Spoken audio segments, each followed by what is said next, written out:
Bienvenidos a Cine Aparte y gracias por darle play a esta nueva entrega. Hace poco se anunciaron las nominaciones a los premios Ariel, que este año se van a entregar el 25 de septiembre.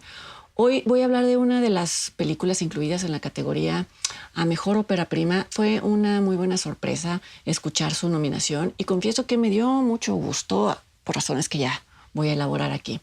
Se trata de la película Ok, está bien, de la directora Gabrielle Yvette Sandoval. Es una película que ha tenido poca difusión, pero que desde hace poco más de un mes ya está disponible para renta en la plataforma Vimeo. Ahí la pueden encontrar. Aquí en Cine Aparte suelo hablar de por qué una película me parece lograda o fallida, independientemente de las circunstancias de su producción, porque casi todos los directores se enfrentan a obstáculos. Es casi la regla y no es la excepción. Sin embargo, en el caso de Sandoval, los obstáculos, o muchos de ellos, tuvieron que ver con ideas limitadas, ideas limitantes cada vez más frecuentes sobre lo que debe ser o no debe de ser el tema de una película. Tuve conocimiento a distancia de los obstáculos a los que se enfrentó este proyecto. Y como esto de las exigencias morales ha sido algo que he comentado varias veces aquí en Cine Aparte, me pareció que venía al caso y que era pertinente aterrizarlo en el caso de Ok, está bien. Comienzo hablando de la película para que todo esto se entienda mejor. Ok, está bien cuenta la historia de Mariano, que es interpretado por Roberto Andrade Cerón, que es también el guionista de la película y que en la vida real es el comediante conocido como el tío Robert. Mariano es un personaje patético y eso no queda duda en ningún momento. Desde la primera secuencia hasta la última, lo presenta así la película. Es un hombre de 30 años que estudió la carrera de guionismo, que en los 6 años que han pasado desde que se graduó, no ha hecho nada más que ver películas tumbado en un sillón. Él vive con su madre en un departamento de Tlatelolco y aunque ella lo ha confrontado y le ha dicho muchas veces que es momento de que se ponga a escribir un guión, también queda claro que es una mujer sobreprotectora, que tiene debilidad por este hijo vago, que incluso se da el lujo de burlarse de ella y de contestarle de mala manera. Mariano argumenta que no ha escrito un guión porque no se quiere vender y no quiere obtener apoyos económicos escribiendo sobre niños de la calle. Se refiere a que ciertas asociaciones tienen simpatía por ciertos proyectos que tocan ciertos temas. Yo agregaría que tiene un punto, Mariano, pero por todo lo que sabemos de él, sabemos también que en su caso estas razones son más bien pretextos para no enfrentarse a la llamada, a la temida, más bien, hoja en blanco. Esta dinámica familiar cambia cuando la madre de Mariano le anuncia que van a alojar en su departamento a un primo de 15 años llamado Ramiro. Esto pone a la defensiva a Mariano. Se siente invadido, se siente destronado y lo va a expresar humillando a su primo de todas las formas posibles. Y el conflicto va a escalar cuando Ramiro le presenta a Mariano a su nueva novia, una chica llamada Marieli, una chica de 15 años, una adolescente.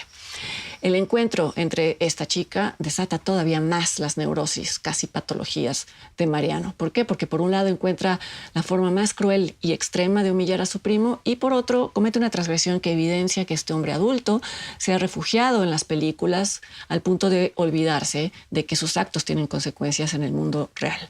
No diré cómo se desarrolla el conflicto, pero sí invito a notar que su desenlace es mucho más duro que el que tendrían las películas sobre amores prohibidos. Y lo digo para que lo observen sobre todo los que afirman que las películas deben de ser responsables, entre comillas, en sus mensajes. Entre comillas, lo entrecomillo porque no creo que sea la función del cine. Pero aun si esta película pretendiera lanzar un mensaje, este tendría que ver con lo irresponsable de no distinguir entre realidad y ficción. Sandoval hace guiños constantes y abiertos al cine que la nutrió, siendo el principal guiño el director Woody Allen y su película Manhattan. Pero a la vez su película ejemplifica el riesgo de perderse en universos ajenos. Vamos, para un personaje como Mariano, la cinefilia extrema es una forma de evasión de la realidad que tarde o temprano le va a cobrar una cuota. Este guiño a Manhattan y a Woody Allen está presente tanto en el retrato de un personaje narcisista y emocionalmente inmaduro, como suelen serlo los alter egos de Woody Allen. Está presente en sugerir la relación entre un adulto y una menor de edad. Y sobre todo está presente en un diseño de fotografía en blanco y negro que logra paralelos increíblemente efectivos entre ese Manhattan de Woody Allen en esa película y el Tlatelolco de Mariano, por no hablar de que en las primeras secuencias además se escucha de fondo Rapsodia en Azul de George Gershwin, que de inmediato transporta al espectador a el Manhattan de Woody Allen, a la película y a la ciudad. Pero además de lograr esta amalgama, Sandoval hace una muy buena sátira de los cinéfilos en general y de los cinéfilos chilangos, como llamamos a los que viven en la Ciudad de México, en particular a una tribu urbana. Incluye incluso el cameo de un personaje muy popular, un personaje de culto, la vida real, que falleció apenas el año pasado, un hombre llamado Juan Eladio, que tenía un puesto de DVDs en el Tianguis del Chopo. La película también es una sátira de personajes que, como Mariano, se creen dioses de su propio universo, pero son cautelosos de predicar su grandeza. Lo hacen solo en entornos en donde no van a ser cuestionados. En una de las mejores secuencias de la película, quizá la mejor, que es la inicial, vemos a Mariano frente a un grupo de personas, no vemos quiénes son ellos. Lo vemos predicando sobre la importancia del guión en una película, ensalzando a los hermanos Coen, a Paul Thomas Anderson y despotricando contra cierto tipo de cine que se llama a sí mismo minimalista o poético, pero que en realidad solo se regodea en su propia confusión. No que no haya cine minimalista y o poético. Los dardos van dirigidos a las películas que se hacen pasar por eso. Pero poco a poco la cámara revela cuál es el público de Mariano y es la primera pista que tenemos de cuáles son los verdaderos alcances de este personaje en el mundo del guionismo. Y en este sentido, ok, está bien, es una paradoja del mejor tipo posible. Por un lado, habla de guionistas fallidos, guionistas que desprecian la técnica porque dicen que esa se aprende en cualquier escuela de cine, es lo que dice Mariano, y usan sus referencias cinematográficas solo para apantallar a los demás. Y a la vez la película en sí es una película que en efecto se sostiene sobre un guión muy bien trabajado, que tiene una técnica audiovisual llena de intención, no es solo técnica, y en donde la directora demuestra que su cinefilia no es una coraza como lo es en Mariano, sino un arsenal de lecciones bien asimiladas. Nada de esto, sin embargo, fue evidente para quienes en un primer momento no reconocieron en Sandoval el talento indiscutible de una directora emergente, su cinefilia bien digerida, su seguridad y su solvencia a la hora de manejar el lenguaje cinematográfico. ¿Por qué estas personas no vieron esto? Creo que porque vieron la película desde una visión de túnel y juzgaron moralmente a personajes que les parecieron reprobables, sin notar que la película también los juzga de una forma negativa.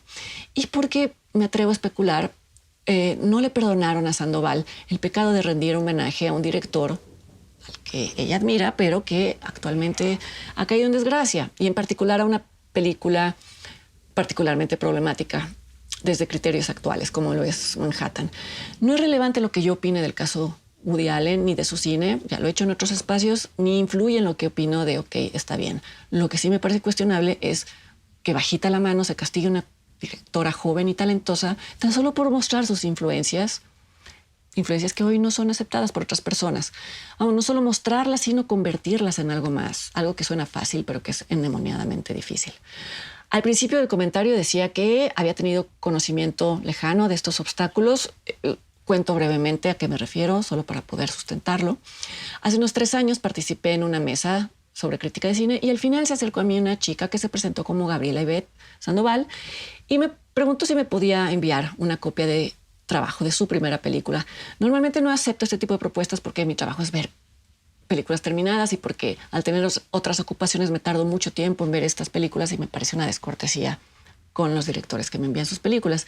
Pero en este caso acepté, en parte porque me había llamado la atención la inteligencia, la agudeza de las preguntas de Gabriela al final de la mesa redonda, preguntas que incluso nos ponían en jaque a los críticos que ahí participábamos. Y le dije que sí, que me la enviara.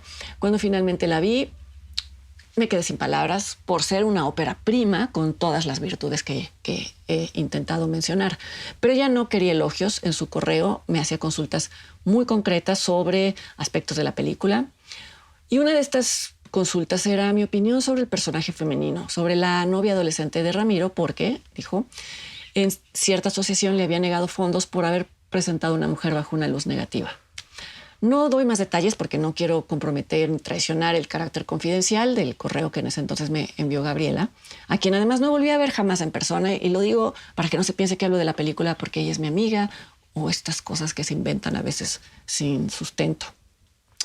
Cuento lo que le respondí en espera de que pueda servirle a alguien más que haga cine o que esté pensando en dedicarse al guionismo o a la dirección. Le respondí que si elegía tomar en cuenta una sola de las sugerencias que le hacía en mi correo, esperaba que fuera la sugerencia de no ceder nunca a presiones sobre la virtud o falta de virtud de los personajes. Que contara la historia que ella quería contar, porque de esa honestidad dependía todo lo demás. Y que si ella creía en su película iba a llegar hasta donde tenía que llegar. Y pues eso pasó. Llegó a donde merecía, que es la categoría de nominadas a la mejor ópera prima de la próxima entrega de los Arieles. Gabriela, si estás escuchando esto, felicidades por la nominación, pero sobre todo felicidades por haber defendido a tus personajes y a tu visión. Como ya les mencioné, ok, está bien, puede verse para renta, puede encontrarse para renta en la plataforma Vimeo, y yo los invito para que me acompañen la siguiente semana aquí en otra entrega de Cine Aparte. Hasta entonces.